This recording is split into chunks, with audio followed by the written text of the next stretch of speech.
हुआ। मैं इसके तीर्थ विकास परिषद का और पूज्य संत विजय कौशल जी महाराज का और उनके सभी जो भी शिष्यगण हैं, श्रद्धालुजन हैं, इन सब का हृदय से अभिनंदन करता हूं जिन्होंने श्री कृष्ण जन्माष्टमी की पावन तिथि को इसके लिए चुना है। भाइयों बहनों, मैं यही बात कर रहा था अभी। अगर आप दुनिया के अंदर आधुनिक जितनी भी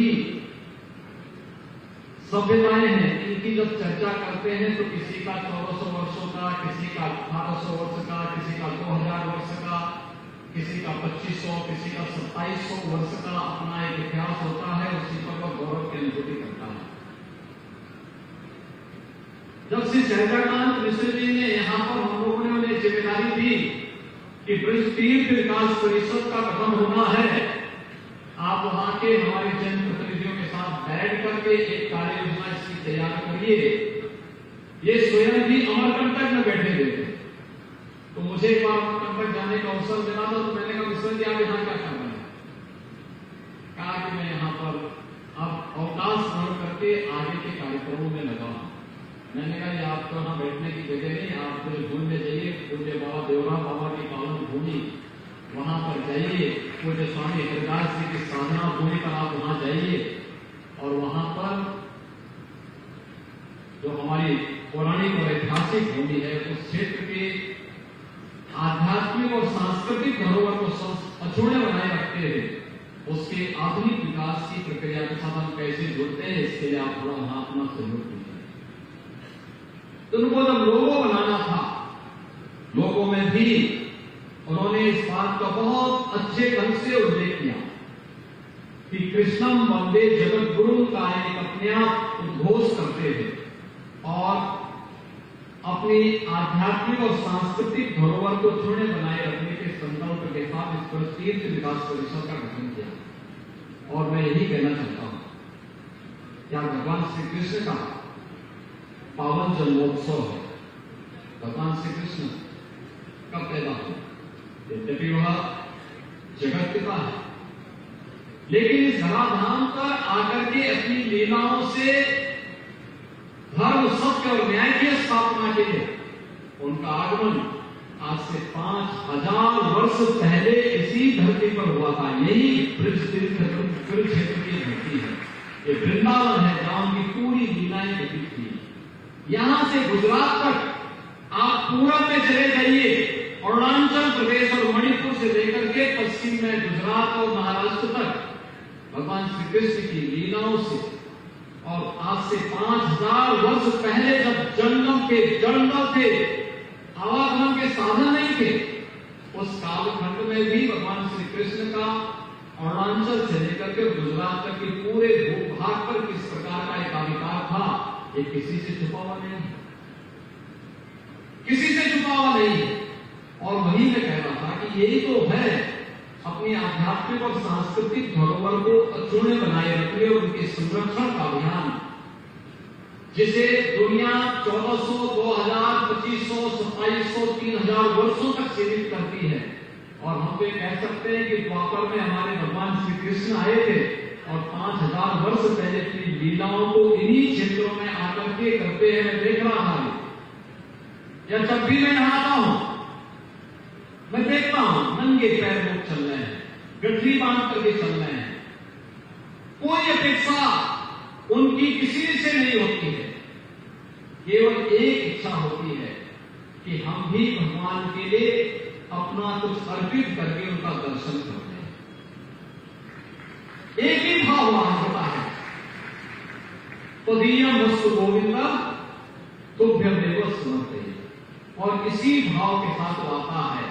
और उस पवित्र भाव के साथ यहां पर जिस श्रद्धा भाव के साथ उसने इस तीर्थ को तीर्थत्व प्रदान किया है, उस भाव को और मजबूती से आगे बढ़ाने के लिए आज अन्नपूर्णा भोजनालय का शुभारंभ ब्रज तीर्थ विकास परिषद और मंगलम परिवार के संयुक्त तत्वाधान में जब प्रारंभ होता है तो वह सर्वत्र वंदनीय होता है। और अभिनंदन मैं करने के लिए स्वयं आज यहां पर आया हूं। और ये मैं आज सुबह प्रातः काल में बलिया में था आज बलिया बलिदान दिवस है। आज ही के दिन बलिया में 1942 में 50,000 की भीड़ ने जेल के फाटक तोड़ करके, देखिए कितना अच्छा संजोग है कि जेल का फाटक तोड़ करके उस समय के क्रांतिकारी चित्तू पांडे को, राधा मोहन सिंह को, कृपाशंकर चौबे जैसे क्रांतिकारियों को जेल के अंदर से छुड़ा करके और बलिया को स्वतंत्र घोषित किया था। भारत स्वतंत्र हुआ था 1947 में और बलिया ने अपने आप को 1942 में ही स्वतंत्र घोषित कर दिया था। और उसके बाद वहां पर अंग्रेजों ने जब पुनः बलिया पर कब्जा किया तो बड़ी क्रूरता ढाई थी। दर्जनों गांवों में आग लगा दी थी। 84 लोग अंग्रेजों की गोलियों से भून दिए गए थे, लेकिन बलिया कभी पीछे नहीं हटा और क्रांति के लोग निरंतर जलती रही। तो आज जब मुझे 2 महीने पहले पूज्य संत विजय कौशल जी महाराज ने अन्नपूर्णा भोजनालय के बारे में अवगत कराया, मैंने कहा मैं जरूर आऊंगा। और मैं 19 अगस्त की स्थिति को नोट तो कर लिया, लेकिन इसी दौरान आजादी के अमृत महोत्सव कार्यक्रम में बलिया के लिए कार्यक्रम मिलेगी। मैंने कहा मैं बलिया के बाद फिर यहां पर आऊंगा तो दोनों काम एक साथ हो जाएंगे, क्योंकि उस समय के क्रांतिकारी ये तो भगवान कृष्ण से ही प्रेरित थे। भगवान कृष्ण ही सब क्या करते थे। आज हम जो कुछ भी करते हैं, परित्राणाय साधुनाम विनाशाय च दुष्कृताम, उसके पीछे भगवान की ही वाणी है, भगवान का ही मंत्र है, उन्हीं का आदेश है और उन्हीं का उपदेश भी है। और उसी उपदेश पर प्रेरणा लेकर के आज हम सब यहाँ पर उपस्थित हुए हैं।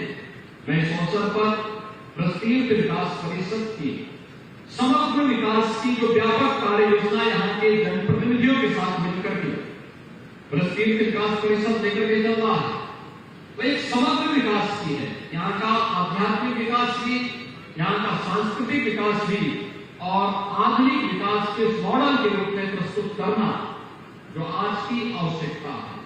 हम कहीं पिछड़ न जाए। आपने देखा होगा प्रधानमंत्री मोदी जी भारत की इसी आध्यात्मिक और सांस्कृतिक विरासत को वैश्विक मंच पर किस रूप में लेकर के जा रहे हैं। योग को विश्व योग दिवस के रूप में स्थापित करना, 21 जून की तिथि विश्व योग के दिवस के रूप में पूरी दुनिया के सामने आ जा चुकी है। कुंभ, प्रयागराज कुंभ, यूनेस्को ने उसे विश्व की एक सांस्कृतिक धरोहर के रूप में, मानवता की सांस्कृतिक धरोहर के रूप में मान्यता दी। और यही नहीं, विगत वर्ष को हमें वृंदावन के वैष्णव कुंभ को भी आयोजित करने का सौभाग्य प्राप्त हुआ। देखिए राधे रानी की क्या कृपा थी। इन पूज्य संतों के सानिध्य में जब यहां पर वृंदावन का वैष्णव कुंभ संपन्न हो रहा था, कोरोना की आहट थी दुनिया के अंदर, और जिस दिन तक यहां पर पूज्य संतों की उपस्थिति में राधे रानी की कृपा से, यमुना महारानी की कृपा से, जिस दिन तक पूज्य संतों का वैष्णव कुंभ था, तब तक उत्तर प्रदेश में कहीं भी कोरोना नहीं था। और जैसे ही संतों के कैंप उठे, उसके बाद कोरोना की आहट आती गई। और आपने देखा होगा उसके बाद इतनी भीषण संक्रमण इस महामारी की फैलते हुए दिखाई दी। लेकिन हम लोग, ईश्वर की कृपा थी, आप सबका सहयोग था, हम लोगों ने कोरोना महामारी को भी नियंत्रित किया, बेहतर प्रबंधन करने का प्रयास किया और आज हम लोग इसको लगभग नियंत्रित कर चुके हैं। लेकिन सावधानी और सतर्कता अत्यंत आवश्यक है। आज उत्तर प्रदेश एक नई दिशा की ओर आगे बढ़ रहा है। काशी में, काशी विश्वनाथ धाम, आपने देखा होगा अकेले सावन के महीने में 1 करोड़ श्रद्धालु काशी में गए थे, काशी विश्वनाथ धाम दर्शन करने के लिए। एक महीने में 1 करोड़ श्रद्धालु। और यही नहीं, अयोध्या में भगवान श्री राम की जन्मभूमि बनने के साथ ही अयोध्या भी अब एक बार फिर से हमें त्रेता युग की याद को स्मरण कराती है। आज मथुरा, वृंदावन, बरसाना, गोकुल, बलदेव, गोवर्धन, राधाकुंड, ये जितने भी हमारे पवित्र धाम हैं, तीर्थ हैं, इन सबके समग्र विकास के साथ साथ इनके आध्यात्मिक और सांस्कृतिक धरोहर को सुरक्षित करने के लिए सरकार निरंतर प्रयास कर रही है, निरंतर उसके लिए लगी हुई है। पूज्य संतों के सानिध्य में हम सबको सफलता प्राप्त हो, आज यही प्रार्थना करने के लिए मैं यहाँ पर आया हूँ। माता बिहारी की कृपा हम सब पर बनी रहे, उत्तर प्रदेश वासियों पर, देशवासियों पर बनी रहे और हम एक अच्छी दिशा में, सकारात्मक दिशा में अपने देश के लिए, अपने धर्म के लिए और देश और प्रदेश की जनता के कल्याण के हित के बारे में सोचते रहें, उनके लिए कार्य करते रहें। इस विश्वास के साथ श्री कृष्ण जन्मोत्सव की आप सबको मैं हृदय से बधाई देता हूं, आप सबको मैं हृदय से अभिनंदन करता हूं और यही माता बिहारी से प्रार्थना करता हूं कि कृपा हम सब पर सदैव बनी रहे, हम लोक कल्याण के लिए अपने आप को समर्पित भाव के साथ आगे बढ़ा सके।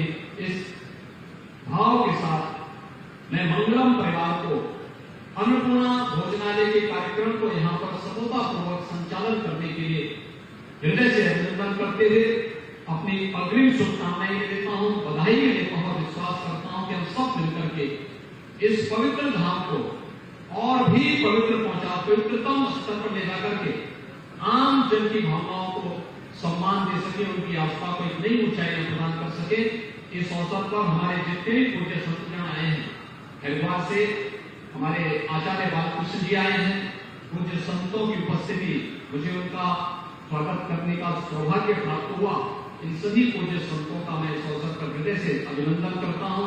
श्री कृष्ण जन्मोत्सव की हृदय से बधाई और शुभकामनाएं आप सबको देते हुए अपनी वाणी को यहीं पर विराम देते हुए आप सबको एक बार फिर से आप मेरे साथ बोलेंगे, बोले वृंदावन बिहारी लाल की, भारत माता की।